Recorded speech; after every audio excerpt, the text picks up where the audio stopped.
The most common rebuttal to universal healthcare is, but how are we going to pay for it? And look, whenever I hear this question, I immediately have to ask back, well, how are we going to pay for wars? How are we going to pay for Social Security? How are we going to pay for Medicare? How are we going to pay for Medicaid? How are we going to pay for fire departments? How are we going to pay for police officers? So, okay, so through taxes, obviously. I mean, duh. It's just a stupid question. Obviously, through taxes is how you fund anything that the government is doing. Now, even if you are a massive free market capitalist, which some people are, you do have to acknowledge, you do have to bite the bullet and admit that something like the military and the 4 or 5 branches that we have, it cannot be done at a person-to-person level. Some things are just not practical at an individual level. It wouldn't make sense, if we didn't have a military, it wouldn't make sense for me to recruit some people, if Brazil's invading my town, to call up it just wouldn't make sense. Like, some things have to be done from the federal government. Some things like fire departments, police officers, roads have to be done at a local level.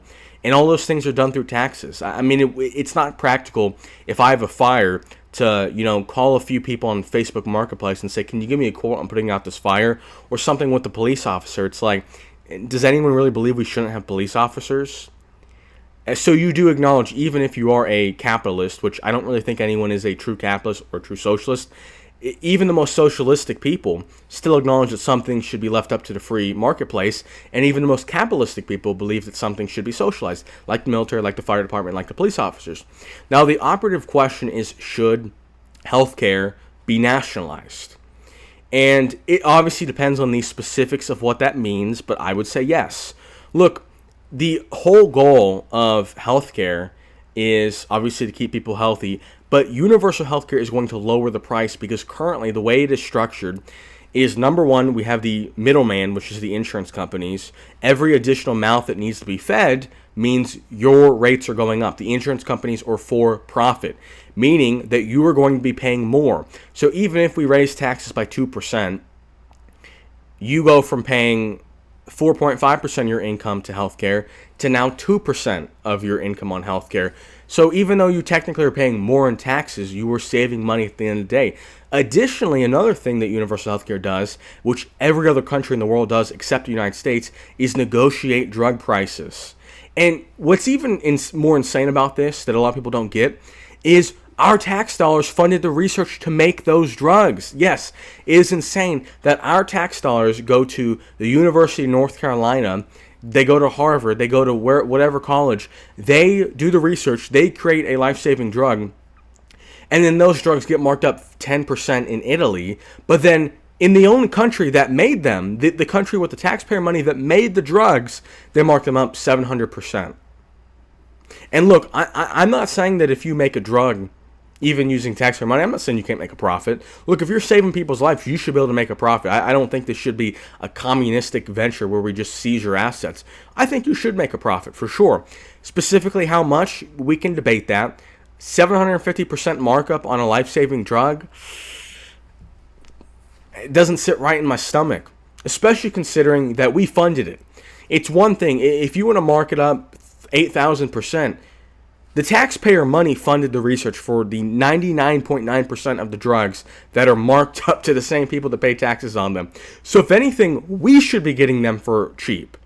Even if we're not going to have universal health care, the fact that they do research on insulin in the United States through taxpayer money, and then they sell that insulin to every other country in the world for a slight markup, but then come back to the United States and mark it up 1,000% and let people die that can't afford it, I think that's ridiculous. And I don't think there's a strong argument for why you should be price gouging life-saving drugs, especially when they were researched using our money.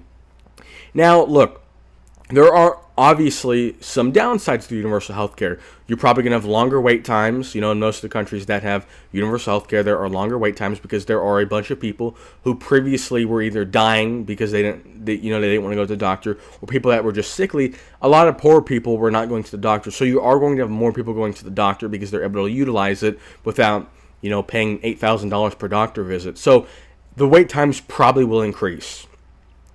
Another thing that you should factor in is because the government has additional control, which I have said in previous videos when discussing politics, that when you give the government an inch, obviously they're going to take a mile.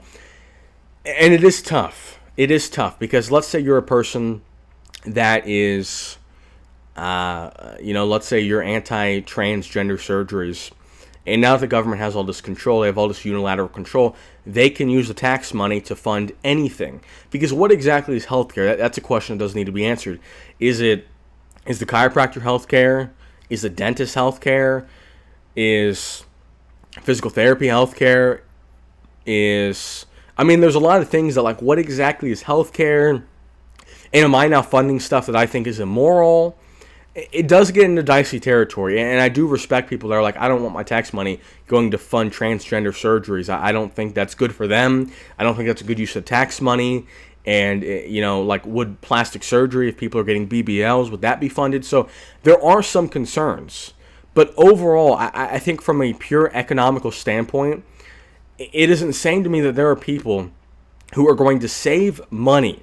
And it's more than just saving money, because even if it's the same cost, if you can have the peace of mind that you are not going to go bankrupt, there are hundreds of thousands of people that go bankrupt in the United States from medical debt.